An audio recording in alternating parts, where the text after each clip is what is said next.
The Artan Legacy, Soulmates, Chapter 13, Scene 3. Though our conversation had somewhat soothed Princess's turbulent emotions, it had not bestowed upon her the tranquility necessary for peaceful slumber. We managed to drift off, but the brief respite was so ephemeral as to hardly be worth mentioning. Much of the night was instead spent in silent reflection, the weight of unspoken concerns pressing upon our shared mind. The soft rustling of sheets stirred me from a shallow rest, though to call it sleep would be an exaggeration. As my eyes fluttered open, I saw Rascal moving quietly toward the door, still clad in her nightgown, likely heading for the lavatory. At the same time, Fermina began to stir as well, her movements slow and groggy, hinting at an awakening not yet fully realized. Though neither of us had openly voiced it, Princess and I had silently agreed that Fermina would serve as our confidant. The truth of our predicament, however, would be no easy tale to convey. Fermina, though wise and thoughtful, would require more than words to be convinced. I dared not rush the matter, trusting that Princess would see the wisdom in a measured approach and not misinterpret my caution as hesitation or treachery.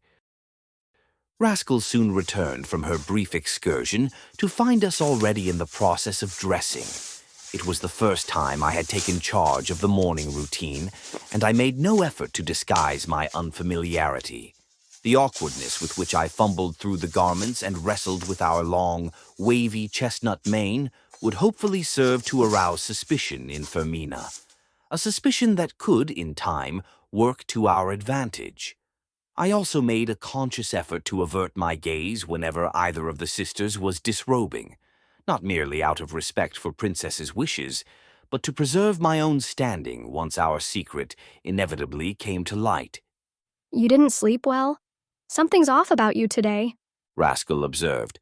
"Truth be told, dear Rascal, I had a nightmare." That was not how Princess referred to her sister. "In this dreadful dream, I found myself trapped within a dark closet. There were screams and flames all around. A soldier appeared, his body unarmored save for a helmet. I saw him through a crack in the door. Upon hearing my cries, he cast aside his weapon and rushed to my aid. My ankle was twisted, and so he carried me in his arms, asking questions to which I could offer no answer. The journey, the military camp, the ransom, the exchange, it was all a terrible dream." Fermina froze, her hands pausing mid-motion as she was in the midst of putting on her earrings. Her wide-eyed gaze told me all I needed to know. The tale I had just recounted, with all its harrowing details, was one that Fermina had entrusted to me long ago, a memory from the time we had first met, when the sisters were introduced to me as the grotesque creature confined to bed. Back then they had feared me, but Fermina had eventually come to see me as harmless, even confiding in me the dark memories of her past.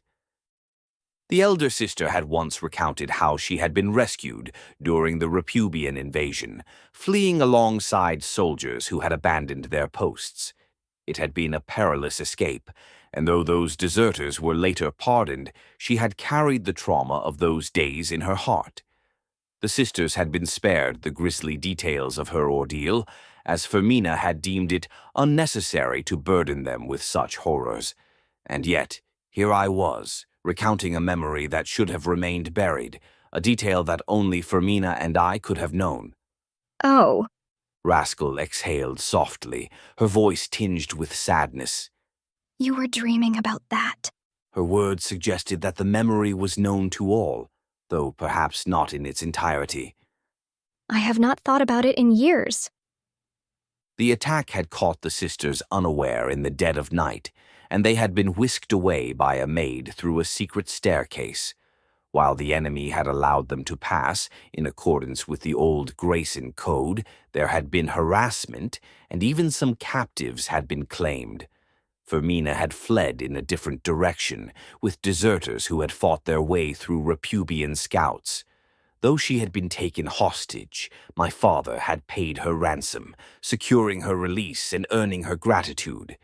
My words had struck a chord, unsettling both Rascal and Fermina in different ways. For Fermina, the resurfacing of buried trauma was a bitter reminder of a past she had sought to protect her sisters from.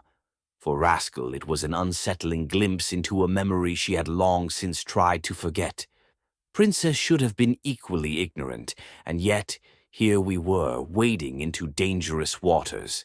I'm all right now, Rascal. I reassured her with a gentle smile, hoping to dispel her unease. Could you assist me with my dress? I seem to be struggling with it this morning.